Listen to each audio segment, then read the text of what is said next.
The rain had been falling for 3 days straight, a relentless drumming against the window pane that mirrored the growing restlessness in Tom's heart. He paced the living room, a tiger in a cage made of cozy blankets and half-read books. Mia, ever the calm in his storm, looked up from her sketchbook. Her pencil had been still for a while, a sign that she too was feeling the confinement. "All right," she said, snapping the sketchbook shut with a decisive sound.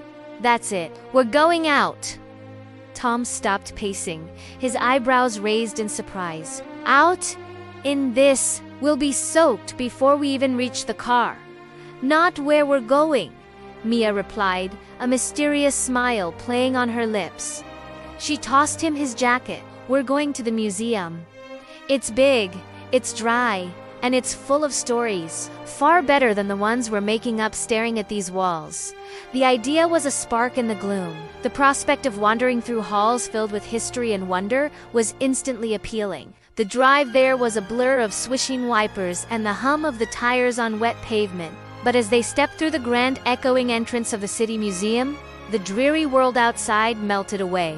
The air inside was different still and filled with a faint, pleasant scent of old paper, polished wood, and something else, a hint of adventure. The lobby itself was a spectacle. A massive dinosaur skeleton, a Tyrannosaurus Rex, towered over them, its fossilized bones casting long, dramatic shadows across the marble floor. Its jaw was open in a silent, permanent roar that seemed to vibrate through the very air. Tom craned his neck, completely mesmerized. "Wow," he breathed. "Imagine that thing walking down your street." Mia giggled, taking his hand. "I think I'd stay inside." She tugged him toward the first exhibit hall. "Come on, let's start with the ancient world." They found themselves transported to Egypt. Golden sarcophagi gleamed under soft spotlights, their surfaces covered in intricate hieroglyphs that told tales of gods and pharaohs. They leaned in close to a glass case, displaying delicate papyrus scrolls, the ink still surprisingly dark after thousands of years. "It's like reading someone's diary from another lifetime," Mia whispered, her voice filled with awe. Tom was fascinated by the canopic jars, each with its uniquely carved head, imagining the elaborate rituals they were a part of. He pointed out a tiny, exquisitely carved scarab beetle amulet. "I wonder who wore this," he mused. Were they a queen, a priest, a regular person just hoping for a bit of luck? Next, they wandered into a hall dedicated to medieval Europe.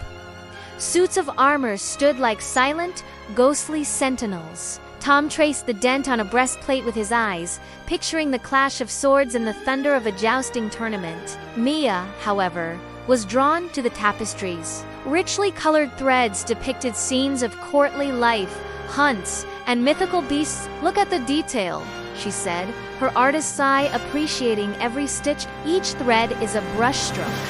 It must have taken years to create just one of these. They spent a long time in that hall, lost in a world of knights, castles, and a time that felt both brutal and beautiful. As they moved on, they stumbled upon an entrance marked the Insectarium. Tom hesitated. "Bugs? Really?" Mia grinned, pulling him forward. "Don't be a baby. It'll be cool, I promise." The moment they stepped inside, they were enveloped in a low, constant hum. The air was warm and humid. The lighting was dim, making the glowing terrarium stand out like jewels. It wasn't creepy at all. It was magical. They saw beetles that shimmered with all the colors of an oil slick, their shells like iridescent armor. There were stick insects so perfectly camouflaged they had to stare for a full minute to spot them against the branches. Then they entered the butterfly house. Hundreds of butterflies, maybe thousands, fluttered through the air like living confetti. A brilliant blue morpha with wings like stained glass landed gently on Mia's shoulder. She stood perfectly still, her eyes wide with delight, a silent laugh on her lips. "I think it likes you," Tom whispered, snapping a picture with his phone. Another one, a vibrant orange monarch, landed on his outstretched hand, its tiny feet tickling his palm. For a moment, they just stood there, surrounded by the delicate, weightless dance of wings. Feeling like they had stepped into a fairy tale, feeling refreshed, their next stop was a stark contrast. The Hall of Geology. The room was filled with rocks and minerals of every shape and size. At first it seemed less exciting than Knights and Butterflies, but then they started to look closer. They saw geodes split open to reveal glittering purple amethyst crystals like secret treasure chests. There was a meteorite, a dark, pitted piece of iron that had traveled through the vast emptiness of space to land on Earth.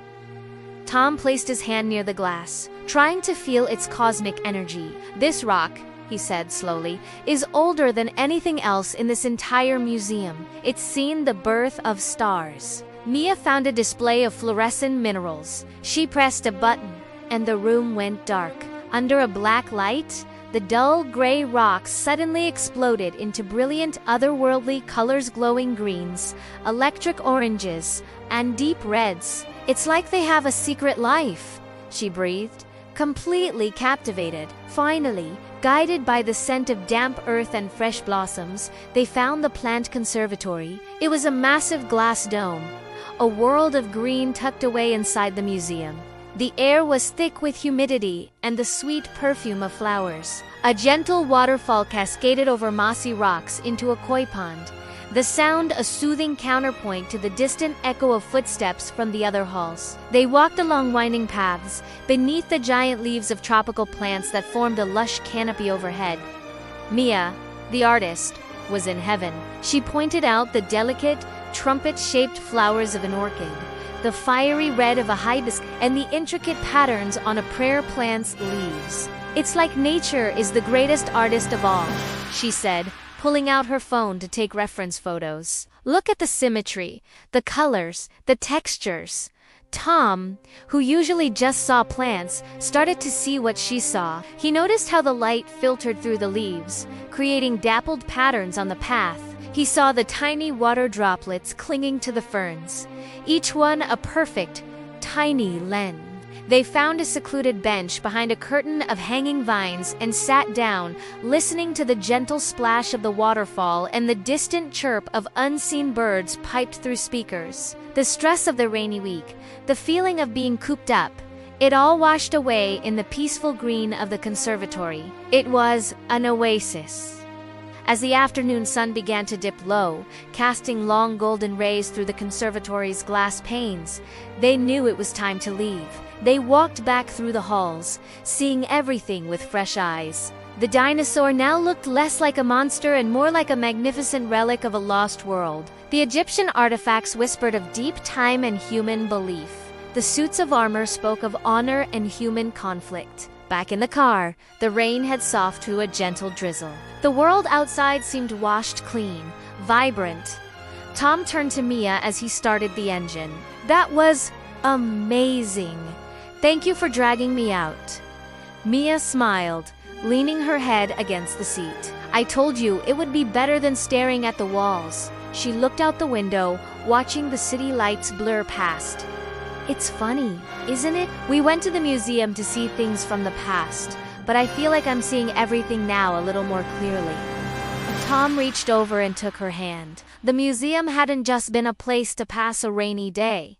It was a journey through time, across continents, and into worlds they'd never imagined. And as they drove home, with the memory of shimmering butterflies and silent pharaohs fresh in their minds, they brought a little piece of that magic back with them.